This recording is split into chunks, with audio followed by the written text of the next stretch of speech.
Happy day, students. Today we are going to see chapter 3, metals and non-metals, part 6. So in last we have discussed about how to extract metals when it is in low reactivity series, then in middle reactivity series. So today we are going to discuss more about how to extract the metals at the top of the reactivity series. So what are the metals which is more reactive, that is at the higher order, means sodium, potassium, aluminium, calcium. So these are the metals that is in the high reactive series, that is highly reactive. Okay, so this sodium, potassium, calcium and aluminium we cannot easily reduce to their metals by heating.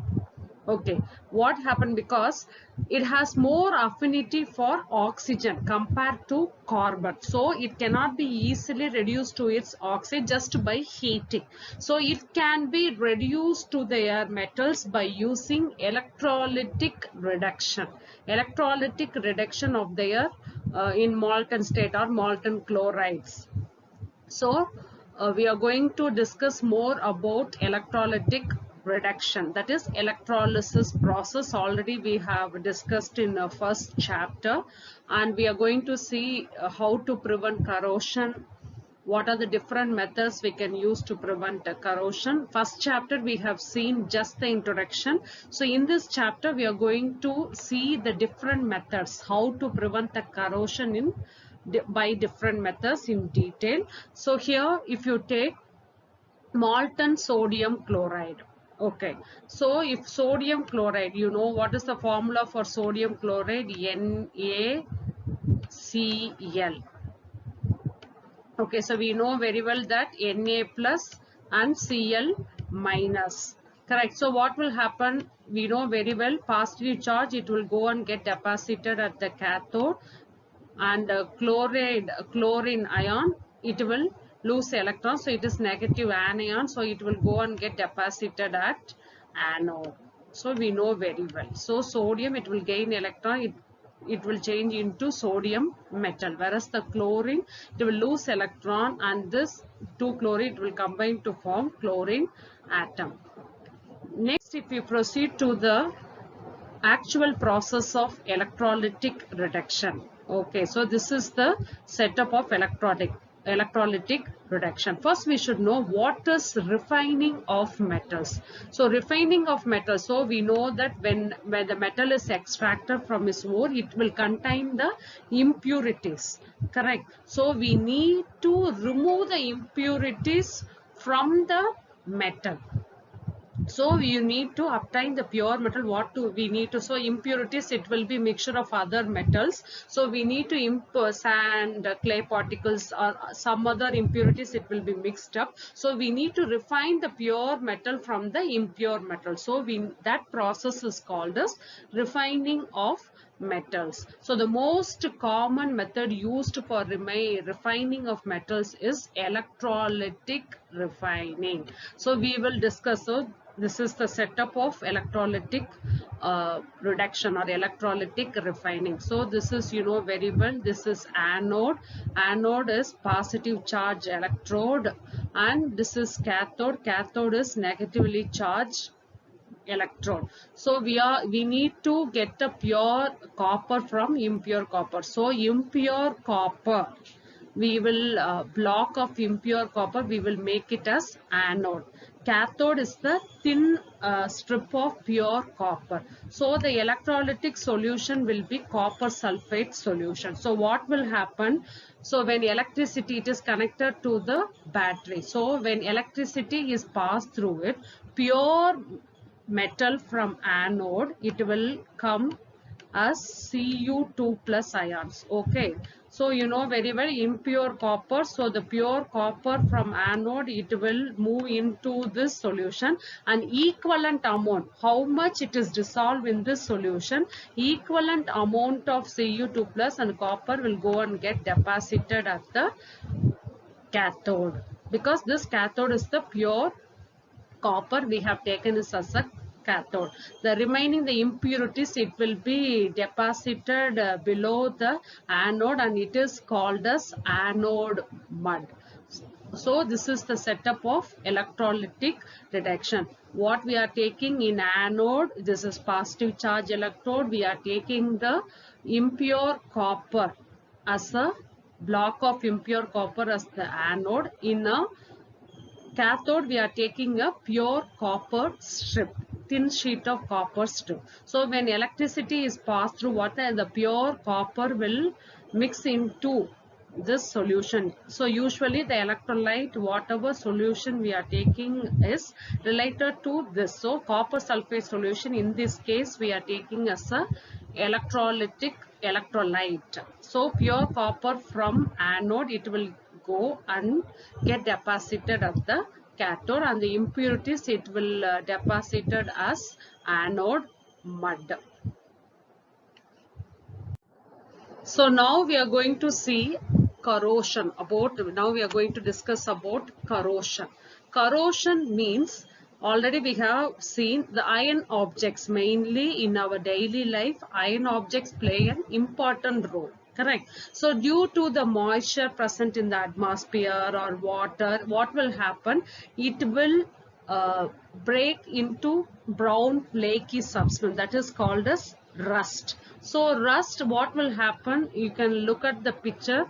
So it will deteriorate the quality of the iron object, or it will reduce the life shell of the iron, because it will break into tiny red flaky substance, that is called as rusting. And a few more example we have discussed. Silver articles, it will become black on prolonged usage, right?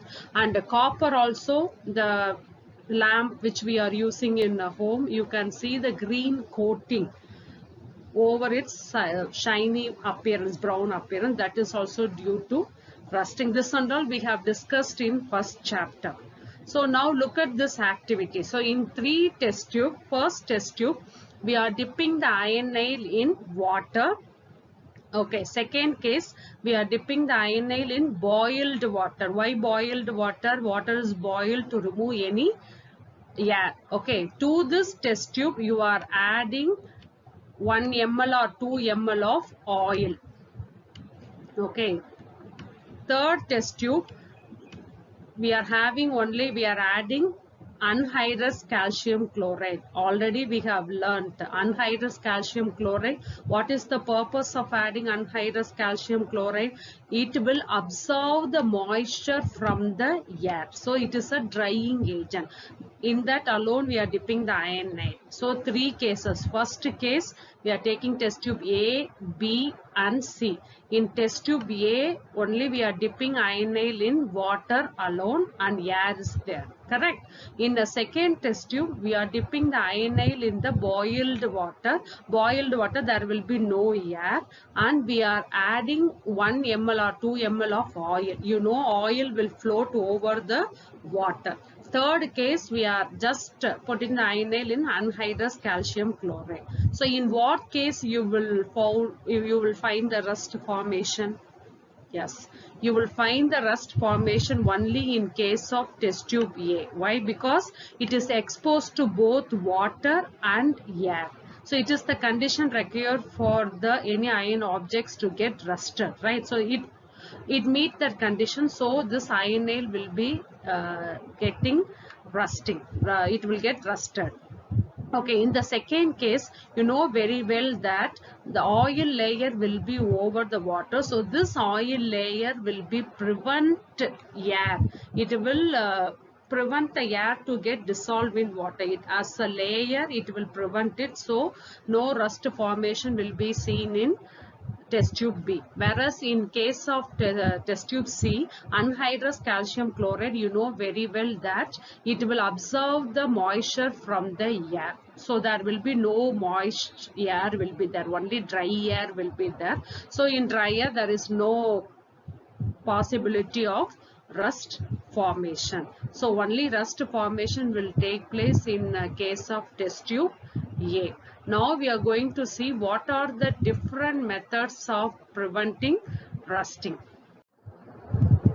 So these are the method. What is the first method? Means applying oil or grease. We know very well that iron objects, any cycle or any iron objects, if you apply the layer of or a film of oil or grease, it prevents it from corrosion. Or by painting also, it prevents the iron surface from getting rusted. This is the easiest way of preventing it from corrosion. The most common way of preventing corrosion is galvanization.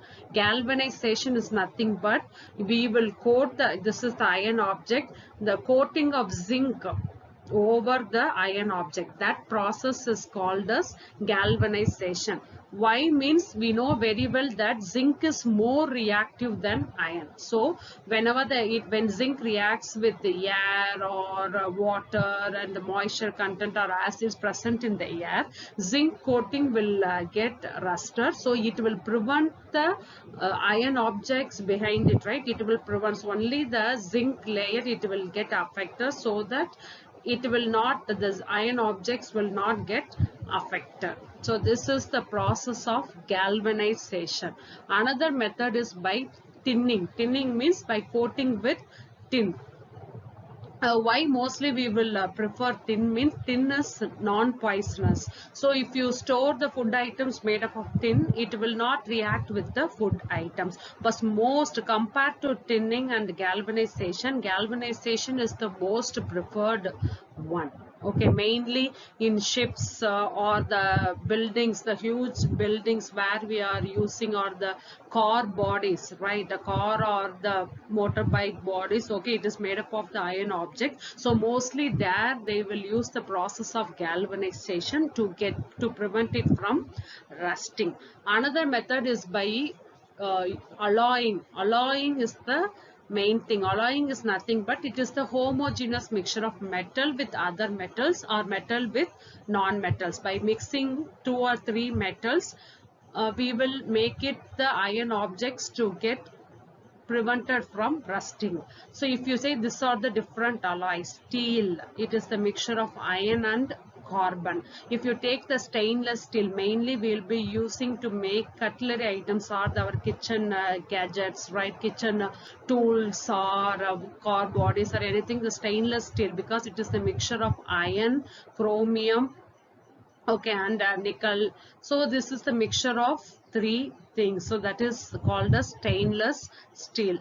Brass, it will be the mixture of copper and zinc. Bronze means mixture of copper and tin. Solder, so it is the lead and tin, mixture of lead and tin. Mainly it is used to welding electrical wires together. Suppose if you are using one of the metal is mercury, means it is called as amalgam. So these are the different methods that is used to prevent the metals, mainly the iron objects, from corrosion. Because the iron objects, it is widely used in many purposes, in making bridges or car bodies or any in construction purposes. So to prevent it, these are the different methods of preventing corrosion. So you can look at the picture how iron body of car bodies, right? So how they are doing the coating of zinc over their galvanization process. This is just one example to prevent it from rusting.